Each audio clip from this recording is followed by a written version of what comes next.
Pacific. Now, the DSB&P reached Breckenridge and Lakeville from a different direction. This meant there is no longer a need to continue this line. And it was cut back to Silverbloom. At the turn of the century, the Denver Southwest Pacific and the Georgetown, Breckenridge, and Lakeville consolidated and became the Colorado and Southern Railway.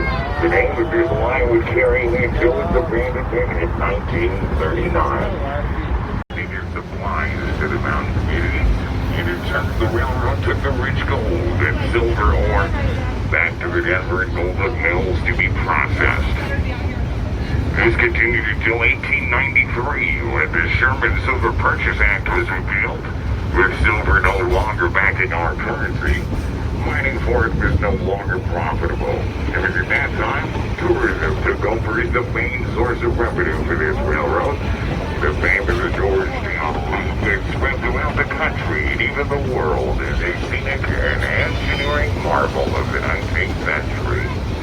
It's very fashionable to hop aboard a train in the morning at Denver's Union Station, right up over the loop. Have a picnic lunch at Silverbloom, back in Denver, in time for supper.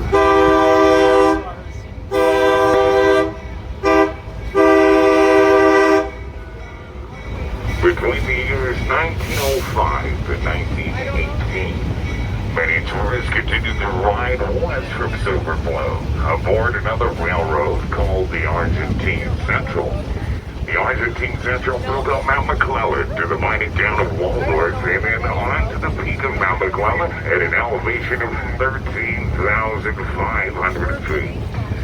Special shade-timed geared steam locomotives were used to pull up those steep grades, sometimes in excess of 7%. It was those grades that earned that rail line the nickname, the Stairway to the Stars. Gravity tourism continued on in the early 1900s with many 7 trains a day departing Denver bound for Silverbloom.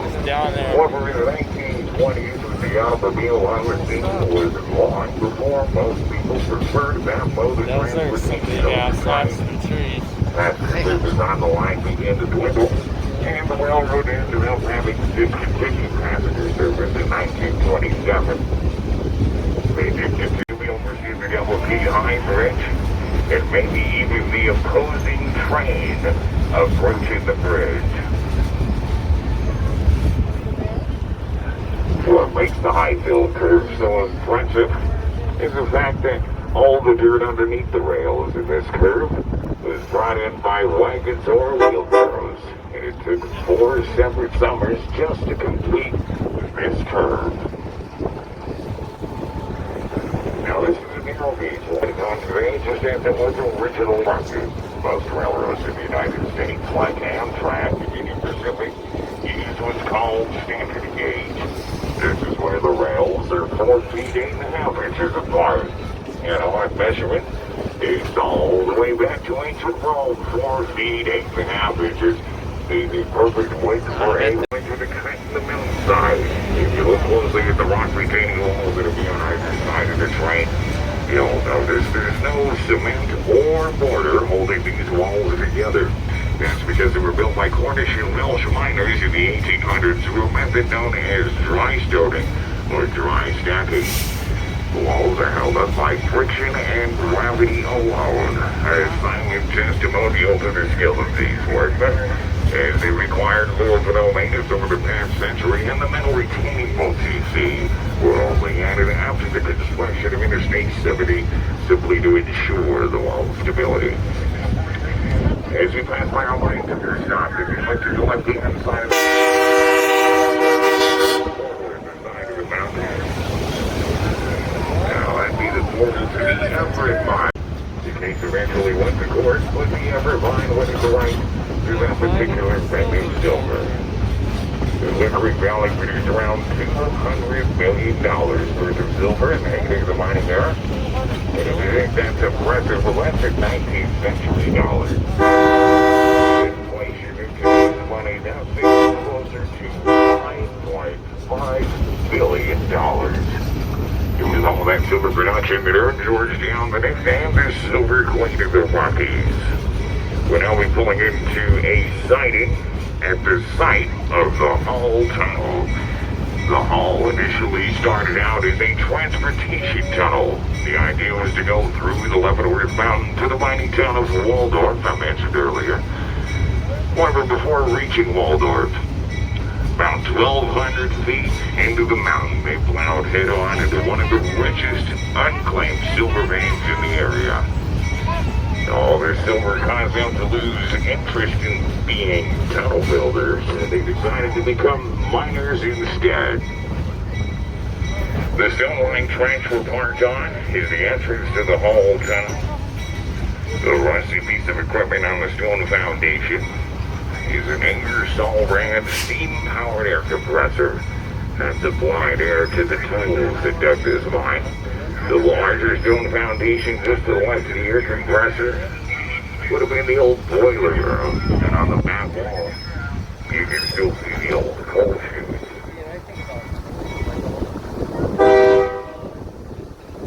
Now, the locomotive that's pulling the train that'll pass us by here in just a moment is the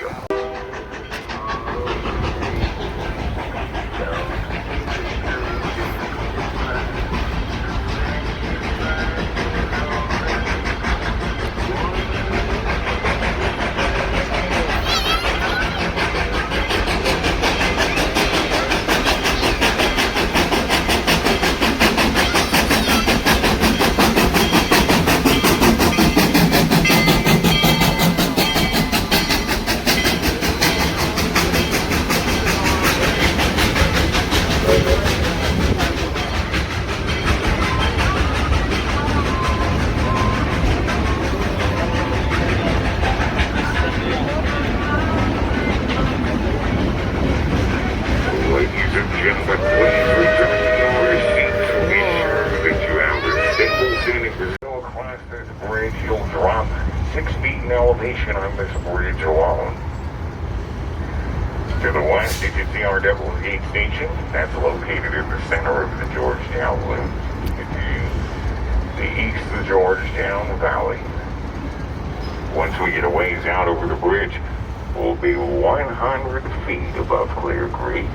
So if there's anyone on board who's not so okay with the heights that we're experiencing up on the bridge, I do have a solution for you.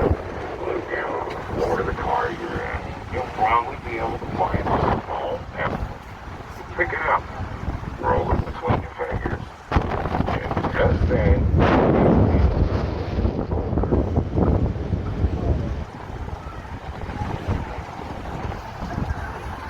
The small stone monument on the left-hand side of this train was placed there in 1939 by the Colorado Historical Society to commemorate the construction of the original Georgetown Loop and Height Bridge. Little did they know when they placed that monument there, the building would be completely rebuilt and in full operation once again.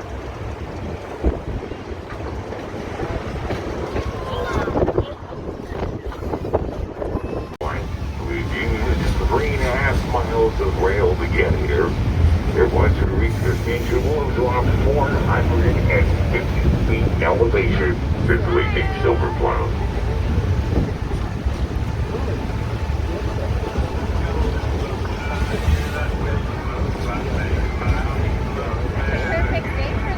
Now we will be making a short stop at the Devil's Gate Station. However, we ask that everyone please remain on board. Engineered steel. Now this is a good thing because the old railroaders used to report that the old bridge would visibly sway side to side as trains passed over it. And if that wasn't unsettling enough, it would also sag in the middle. Now I assure you the bridge we're going over today is 5 times stronger than the original bridge. Therefore, it will not sway or sag as we cross it. Nearly as much. Looks like a roller coaster.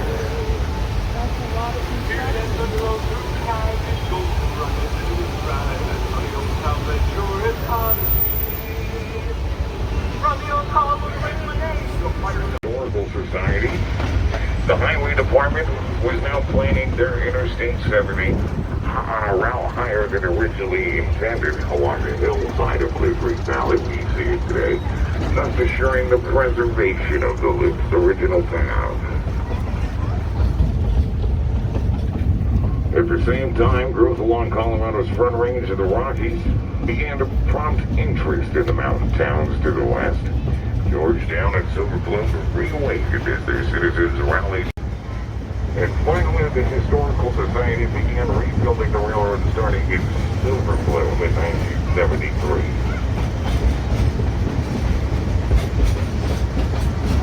Passenger services resumed in 1975. Passengers could ride along the limited line in the summer months, allowing visitors to chart the progress of the railroad's reconstruction. And by 1977, the tracks reached the upper end of the Devil's Gate Bridge. The last element to be restored was the Devil's Gate High Bridge and the track extension along the rail bed beneath the bridge. These projects required massive amounts of funding. Eventually, in 1982, the Venture Foundation donated $1 million to reconstruct the bridge. Now, 100 years after the original bridge was built in 1884, the new Devil's Gate Bridge was tested June 1st, 1984. Dedication for the bridge arrived on Colorado Day, August 1st.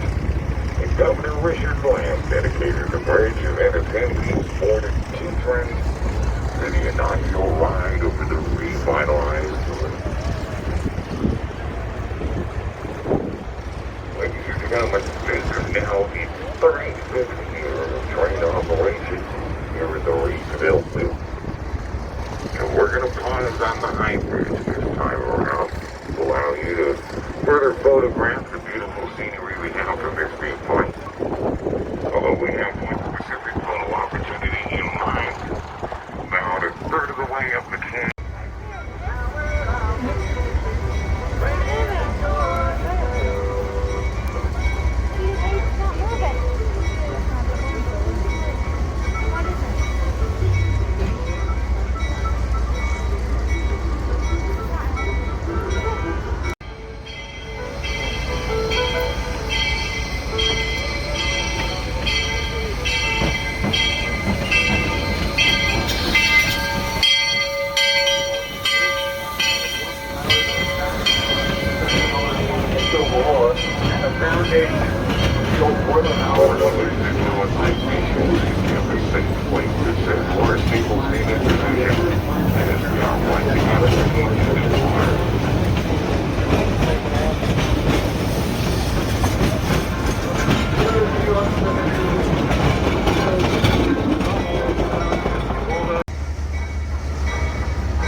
Hey, look out ahead now, jump, jump, jump.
sure to gamble all your personal belongings